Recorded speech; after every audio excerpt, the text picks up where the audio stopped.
నియోజకవర్గం యలమంచిలి మండలంలో మన రైతు మన రామానాయుడు కార్యక్రమంలో 3.26 కోట్లతో పంట కాలువల వెంబడి గ్రావెల్ రహదారులు పలు గ్రామాల్లో జలజీవన్ పథకం మంచినీటి పనులకు శంకుస్థాపన చేసిన కేంద్ర మంత్రి శ్రీనివాస్ వర్మ, మంత్రి రామానాయుడు.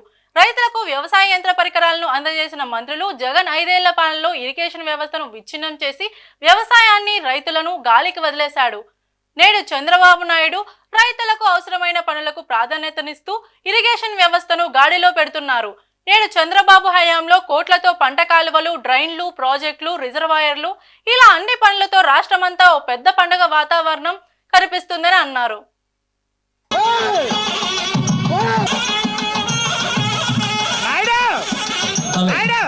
రామానాయుడు గారు మినిస్టర్గా, అలాగే మన వర్మ గారు కూడా కేంద్ర మినిస్టర్గా మరి ఇక్కడ ఏం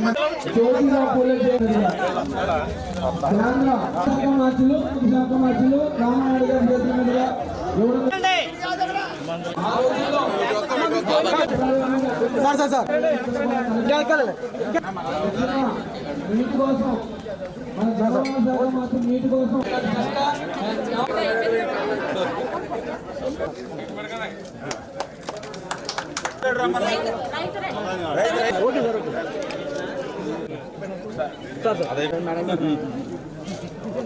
చిన్నగారు సైడ్ కొండే ఉన్నాయి.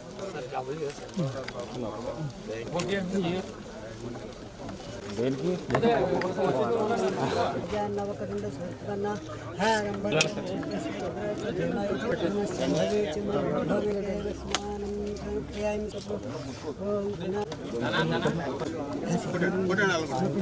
రీల్కి మనకి న్యూస్కి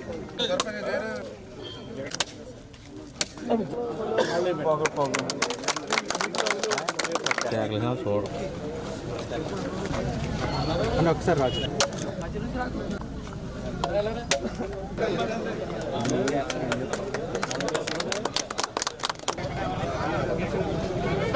ఎవరో రవి రవి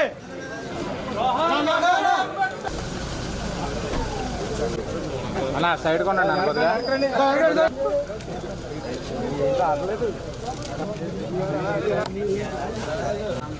వాళ్ళు తీసుకుంటారు, కింద నుంచి వాళ్ళు తీసుకుంటారు.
రామానాయుడు గారు నాకేం మిగల్చలేదు మాట్లాడడానికి.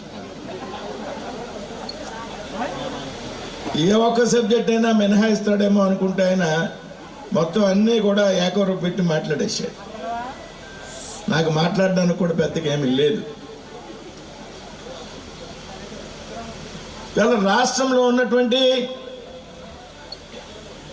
శాసనసభ్యుల్లో ఒక ప్రత్యేకమైనటువంటి ప్రజల కోసం పనిచేసేటువంటి శాసనసభ్యుడు ఎవరు అంటే రామానాయుడు గారి ముందు వరుసలో ఉంటారనేటువంటి విషయం. 19 నుంచి 24 వరకు రాష్ట్రంలో వైసీపీ ప్రభంజనం వస్తే 151 సీట్లు వారు గెలుచుకుంటే ఆ ఒత్తిడిని తట్టుకుని నిలబెట్టి గడిపినటువంటి శాసనసభ్యుడు నిమ్మల రామానాయుడు గారు అనేటువంటి విషయం మనం గుర్తుపెట్టుకోవాలి. ఎందుకు ఆ విధంగా ప్రజలు ఆదరిస్తున్నారు అంటే ప్రజల కోసం పరితపించి పనిచేస్తున్నాడు కాబట్టి రామానాయుడు ఆ విధంగా పార్టీలకు అతీతంగా ప్రజలు గెలిపించుకున్నాడు అనేటువంటి విషయాన్ని మనం గ్రహించాలి. నేను కూడా రామానాయుడు గారికి అభిమానిని. ఒక శాసనసభ్యుడిగా ఉండి ఫీల్డ్లో తిరుగుతూ పొలాల్లో నడుస్తూ శ్మశానాల్లో పడుకుంటాడు మహానుభావుడు. ఇదేంటో నాకు అర్థం కాదు. పొద్దున్నే న్యూస్ పేపర్ వేస్తాడు ఈయన ఇంటింటికి. ఈ విధంగా ప్రజలకు చేరువవ్వాలి. ఈ విధంగా చేయడం ద్వారా ప్రజలకు ఉన్నటువంటి సమస్యలను అర్థం చేసుకునేటువంటి అవకాశం ఉంటుంది. కాబట్టి సమస్యలు అర్థమైతే పరిష్కారం చేయడానికి ప్రయత్నం చేస్తాననేటువంటి ఉద్దేశంతో నిత్యం ప్రజలకు చేరువగా ఉండేటువంటి ఏకైక శాసనసభ్యుడు నిమ్మల రామానాయుడు. ఇందాక చెప్పారు ఆయన, మేమిద్దరం కళాశాల విద్యలో కలిపి చదువుకున్నాం, విద్యార్థి సంఘాల్లో పనిచేసాం, వేరు వేరు విద్యార్థి సంఘాల్లో పనిచేసాం, విద్యార్థుల హక్కుల కోసం ఉద్యమాలు చేశాం, యువకుల యొక్క హక్కుల కోసం ఉద్యమాలు చేశాం. రామానాయుడు గారు తండ్రి గారో తాతగారో శాసనసభ్యుడిగా, పార్లమెంట్ సభ్యుడిగా, మంత్రిగా లేరు. అలాగే నా తండ్రి గారో నా తాతగారో శాసనసభ సభ్యులుగా, పార్లమెంట్ సభ్యులుగా లేరు. మేము ఎక్కడి నుంచి వచ్చామంటే ప్రజల్లోంచి సమస్యల ఆధారంగా ఉద్యమాలు చేసి మేము ఎదిగినటువంటి వ్యక్తులు. అందువల్ల ప్రజల యొక్క సమస్యల మీద మాకు అవగాహన ఉంది. మీ ఇద్దరం కూడా సామాన్య కుటుంబానికి చెందినటువంటి వ్యక్తులు. కోట్ల రూపాయలు ఉన్నటువంటి కుటుంబాల నుంచి మేము రాలా. ఏదో కుటుంబానికి రాజకీయ వారసులుగా మేము రాలా. కాబట్టి మాకు సమస్యల మీద అవగాహన ఉంటుంది. ఆ సమస్యను ఏ విధంగా పరిష్కరించాలనేటువంటి విషయం మీద కూడా అవగాహన. వేళ అదృష్టవశాత్తు నేను ఆయన శాసనసభ్యులుగా, నేను పార్లమెంట్ సభ్యులుగా కళాశాల రోజుల్లో మేము కలిపి ఉద్యమాలు చేశాం. ఇవాళ ఆయన రాష్ట్ర మంత్రిగా, నేను కేంద్ర మంత్రి బాధ్యతల్లో ఉన్నాం. యాదృచ్ఛికంగా జరిగింది. ఇది ఒక అదృష్టంగా నేనైతే భావిస్తున్నాను. ఈ విధంగా కలిసి పనిచేయడం అనేది, కళాశాల రోజుల్లో కలిసి పనిచేసినటువంటి వ్యక్తులు ఈవేళ ప్రజా జీవితంలో కూడా కలిసి పనిచేసేటువంటి అధికార అవకాశం రావడం అనేది ఒక శుభ పరిణామం. ఈవేళ రాష్ట్రం విషయానికి వస్తే మీ అందరికీ తెలుసు, 19 నుంచి 24 వరకు ఏం జరిగింది అనేటువంటి విషయం మన అందరికీ కూడా తెలుసు. రాష్ట్రంలో అభివృద్ధి లేకపోగా, అభివృద్ధి చేయకపోవడం అనేది వేరు. కానీ ఆ మహానుభావుడు రాష్ట్రంలో వ్యవస్థని ధ్వంసం చేశాడు. రాష్ట్రంలో ఉన్నటువంటి అన్ని వ్యవస్థలను కూడా సర్వనాశనం చేశాడు. ఏ వ్యవస్థకి కూడా మినహాయింపు ఇవ్వలేదు. ఆ సైకో ముఖ్యమంత్రి అన్నాడు. అది ఏదైనా కానివ్వండి, అంటే ఈ రాష్ట్రానికి భవిష్యత్తు ఉండకూడదు, నాతోనే రాష్ట్రం అంతం అవ్వాలి అనేటువంటి విధంగా పనిచేసినటువంటి ఏకైక ముఖ్యమంత్రి దేశంలో గతంలో ఉన్నటువంటి ముఖ్యమంత్రి. అస్తవ్యస్తం చేశాడు వ్యవస్థల్ని. భవిష్యత్తులో తీర్చలేనన్ని లక్షల కోట్లు అప్పులు చేశాడు. ఇందాక రామానాయుడు గారు చేశాడు, ఒక్కొక్కరికి 2.5 లక్షలు పంచాలని ప్రతి తల మీద. గ్రామాల్లో దోచుకు తిన్నారు నాయకులు. పంచాయతీకి వచ్చినటువంటి నిధులను దోచుకుతున్నారు నాయకులు. కుటుంబ తగాదాల్లో తలదూర్చారు, సరిహద్దు తగాదాల్లో తలదూర్చారు.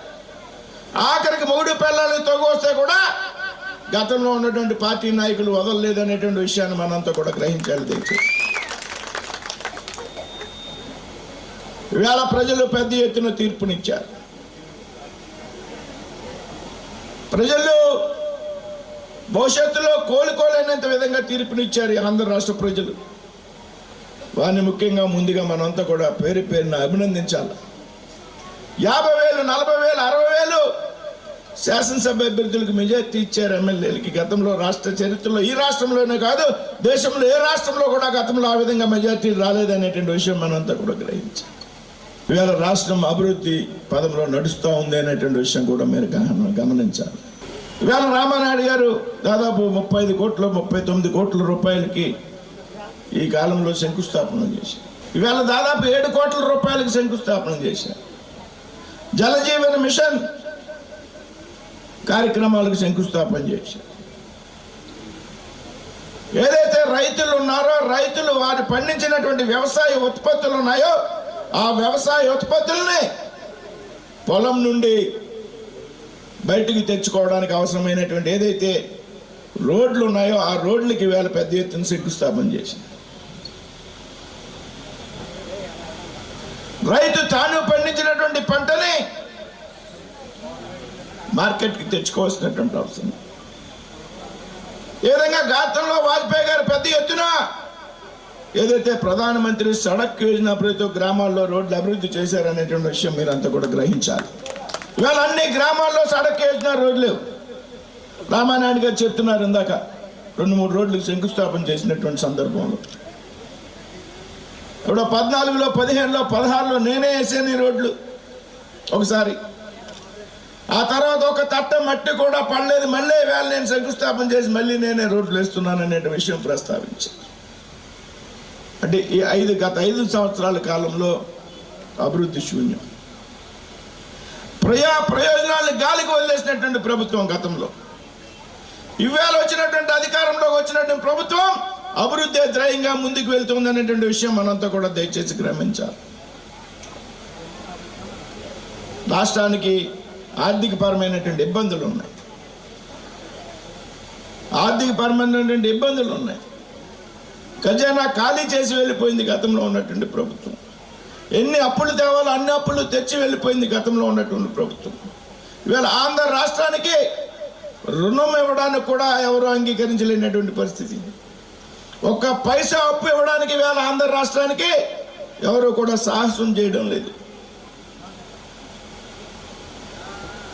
అటువంటి క్లిష్టమైనటువంటి సమయంలో కేంద్ర ప్రభుత్వం సహకారంతో, రాష్ట్రంలో ఉన్నటువంటి ముఖ్యమంత్రి గారి విజన్తో, పవన్ కళ్యాణ్ గారి యొక్క ఆలోచన విధంతో పెద్ద ఎత్తున నిధులు తెచ్చి ఈవేళ వివిధ మార్గాల ద్వారా ఈ పెద్ద ఎత్తున ఈవేళ అభివృద్ధి కార్యక్రమాలు మొదలు పెడుతున్నారనేటువంటి విషయం మీరంతా కూడా గ్రహించాలి. ఎన్నిక హామీలను అమలు పరచడంతో పాటు ఇందాక రామానాయుడు గారు అన్నీ చెప్పారు, ఇచ్చినటువంటి హామీలు ఏ విధంగా అమలు పరుస్తున్నాం అనేటువంటి విషయం. శాసనసభ్యులు ఉన్న చోట్ల 3 పార్టీల కార్యకర్తలు పడినటువంటి కష్టాలు అన్నీ ఇన్ని కావు అనేటువంటి విషయాన్ని సందర్భంగా నేను గుర్తు చేస్తున్నాను. అకారణంగా అరెస్టు చేయడం, అకారణంగా కేసులు పెట్టడం, ఇబ్బంది పెట్టడం అనేటువంటి విషయం సర్వసాధారణం అయిపోయింది ఆనాడు శాసనసభ్యులకి అని మనకు విజ్ఞత ఉన్నది.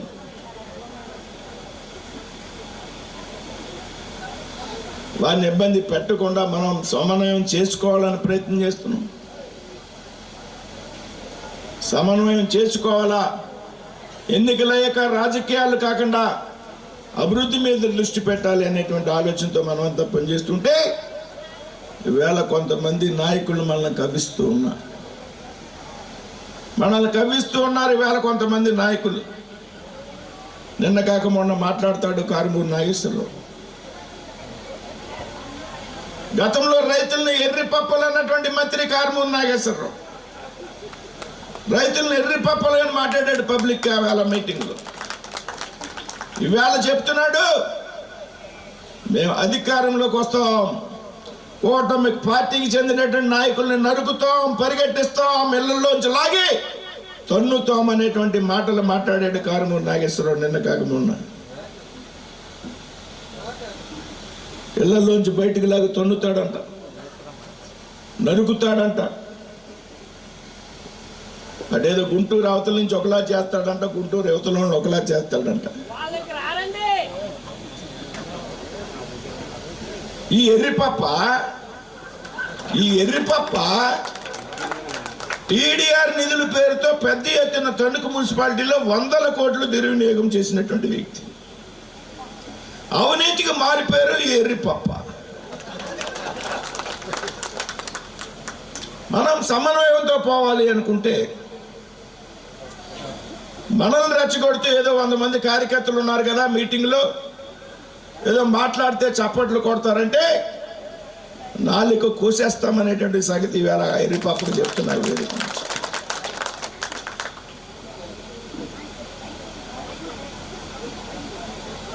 మనకి కలుపుకు వెళ్ళిపోయినటువంటి మనకి సంస్కారం ఉంది. వైసీపీ నాయకులకి సంస్కారం అనే దానికి అర్థం లేదు. ఈ కారుమూరికి కానీ ఉన్నటువంటి కొడాలి నానికి కానీ ఆడెవడో పేరుని నానికి కానీ ఆడెవడో నెల్లూరులో అనిల్ కుమార్ యాదవ్ అని ఉంటాడు, వాడు ఇక్కడ అంబటి రాంబాబు గారు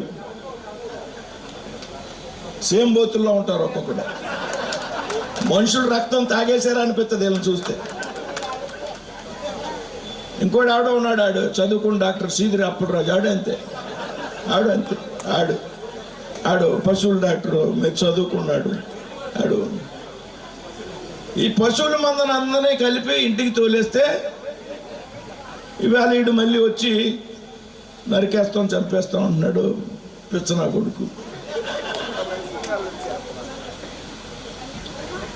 ఈ పిచ్చనా కొడుకు చెప్తున్నా, నోరు మూసుకుని నీ పని నువ్వు చూసుకో.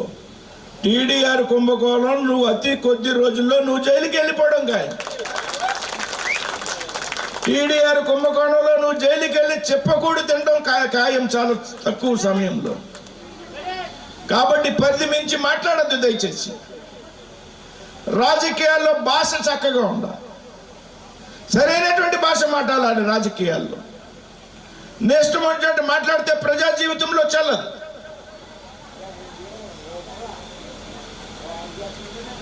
కాబట్టి ఈవేళ వైసీపీ నాయకులు చెప్తున్నా, అభివృద్ధి మా జయం. అభివృద్ధి విషయంలో వెనక్కి తిరిగేటువంటి ప్రసక్తి లేదు. నిత్యం రాత్రి పగలు తేడా లేకుండా మేము కష్టపడతాం. ప్రజల కోసం ఎంత చేయాలో అంత ప్రయత్నం చేస్తాం. కానీ మా వంక చూసి మమ్మల్ని రెచ్చగొట్టేటువంటి ప్రయత్నం చేస్తే కాళ్ళు చేతులు కూడా నరికేస్తామనేటువంటి విషయాన్ని సందర్భంగా చెప్తున్నాను. నేను కూడా మాట్లాడుతున్నాను, ఇది తప్పో ఒప్పో కానీ నువ్వే కనుక మనల్ని చంపాలి నరికేస్తాం అనేటువంటి ప్రయత్నం చేస్తే నీకు కాళ్ళు చేతులు లేకుండా, నీకు చంపడానికి కత్తి పెట్టుకోవడానికి అవకాశం లేక, నడవడానికి కాళ్ళు లేకుండా అవకాశం లేకుండా నీకు ఏ విధంగా బుద్ధి చెప్పాలో అనేటువంటి మాకు విషయం తెలుసు.